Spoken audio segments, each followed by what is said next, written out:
Hello, this message is for Dr. Buddy Savoy at Tulane Institute of Sports Medicine. Hello, Dr. Savoy. This is Robert Collier, Ken Collier, and my last appointment was with you.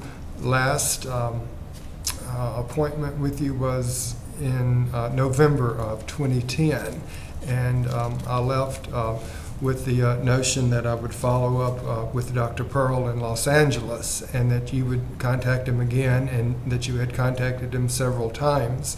And if you remember correctly, I have Erb's palsy. It's the right upper extremity impairment, and my shoulder is bothering me greatly, and my arm has been hurting a lot.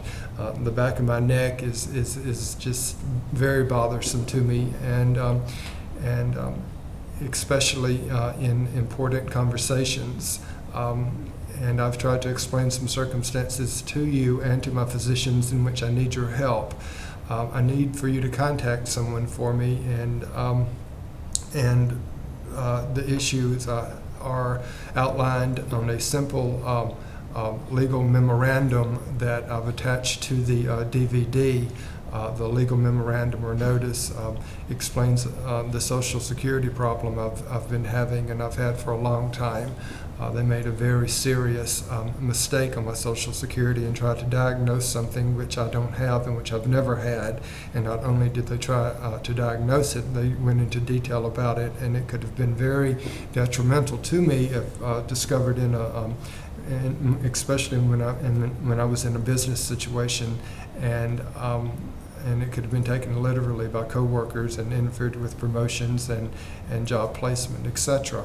I also was shorted money for education, in which and the process had to go through a court review, and they compensated. And during the process, that my shoulder started dropping a good bit, and it's the jacket that you had prescribed and put me in worked well, but it's tearing bad, and I wasn't able to get another one. And from my appointments with you, it was you had discussed some procedures that Dr. Pearl may be able to perform that would help the palsy a lot, although I have to get out there to see him. However, I was trying to tell you one of the reasons that I've been having difficulty in going to see Dr. Pearl is because of the Social Security Judicial Court review. I've never received my money that the courts allotted for medical expenses, and a reimbursement for money damages, and for my time. It went through the Fifth Circuit Court of Federal Appeals in New Orleans, down on Camp Street, down by the federal courthouse. And however, Social Security and their representatives are being very difficult, and they haven't released a bit of payment to me, and my medical expenses are very or have cost a lot. And I need my shoulder needs attention. And when I was with you last November, you told me that you might not be, I shouldn't have to come back to see you, but I could. I don't feel comfortable in not being under a physician's care, especially with what is going on in the court system and with Social Security. Dr. Savoy, please understand that I'm not trying to be difficult, and I know you're very limited, but I'm trying my best to explain the circumstances to you. There's a great deal of money and time involved, and the authorities need to be notified. It's hurting me. It's hurting me physically. My arm is in my back of my neck, and my elbow are contracting to a point during conversations that makes me very uncomfortable, and it offends the other person. And I've had to talk to some very high powerful and people in an authoritative position, such as judges and justices.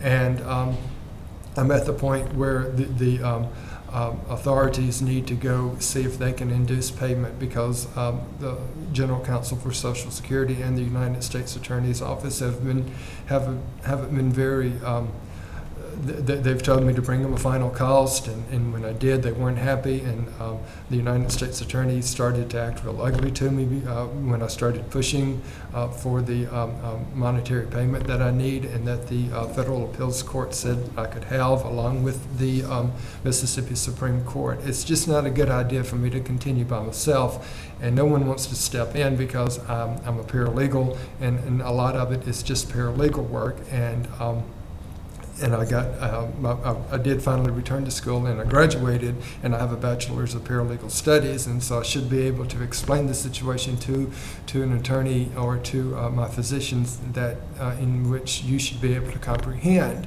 And I'm sorry that they or you don't like what you're hearing, and that's the feeling I'm getting, and it's but I can't pay for the mistakes of others, and it's unfair to keep on asking me to pick up the cost and cover everything in which I can, especially when I need to vacate and I need to get out of here and I need to go see Dr. Pearl in Los Angeles. The shoulder is it's too bothersome, and the elbow and my left leg is still bad. I've told my other physicians, the back and neck doctor at Campbell's, who's Dr. Keith Williams. He told me I need to pursue what we had discussed, and I need to go see Dr. Williams. Need to go see Dr. Pearl. And I've told my heart doctor, my cardiologist, and my Dr. Linder, my general practitioner. However, I'm just not getting anywhere, and I need to go back to the Grenada Circuit Court docket and see if the clerk could, that's where the money judgment that the courts had affirmed, authorized, and approved for the medical and traveling expenses and the missing money for education, along with my time. That's where it is logged in on the docket. And however, there's something real fishy about me having to keep asking and asking. So I was hoping maybe that you could contact someone in an authoritative position, because I do want to see Dr. Pearl. I do need to get out of here, and I want to vacate. I want to further my education, but I can't keep waiting and expecting a payment that is never coming. It's unfair to me, sir, and I'm obligated by what the courts have ordered, ruled upon, and it's been very favorable to me. And I shouldn't be sitting here giving you a webcam message, and at this point, but we're still I don't know what's up and what's going to happen. So that's the reason I'm contacting you again and asking you to see if you could contact someone in an authoritative position, such as the Justice Department, the United States Attorney's Office. That's who the Social Security representatives were supposed to be, and then they said they couldn't do it for them, and they won't release any information to me, and I'm waiting, and I need your help, and I need my other physician's help. So you're smart, and you should be able to know what I'm trying to tell you, and you should know what to do. And if you could contact someone for me, I would appreciate it, so I can get out of here and vacate and get to an area where it will help my palsy and help my leg, and go see Dr. Pearl, so the shoulder can be looked at along with the elbow, and the back of my neck it's too much pressure on the back of my neck, and the shoulder just drops and pulls way too much, and I need your help. So I'm going to go now, and hopefully you can refer to the legal memo, and it explains the situation briefly and simply on one page, and it asks for you to contact someone, and it tells you the circumstances very simply and very briefly, and that's what you need. And so if you would refer to the little memorandum that I have for you that's attached to this DVD, it can shed some light on the situation. All right, great, thank you. And if I've offended you or if I'm bothering you, I'm so sorry. Please forgive me, but I just thought maybe you could help me. All right, thanks.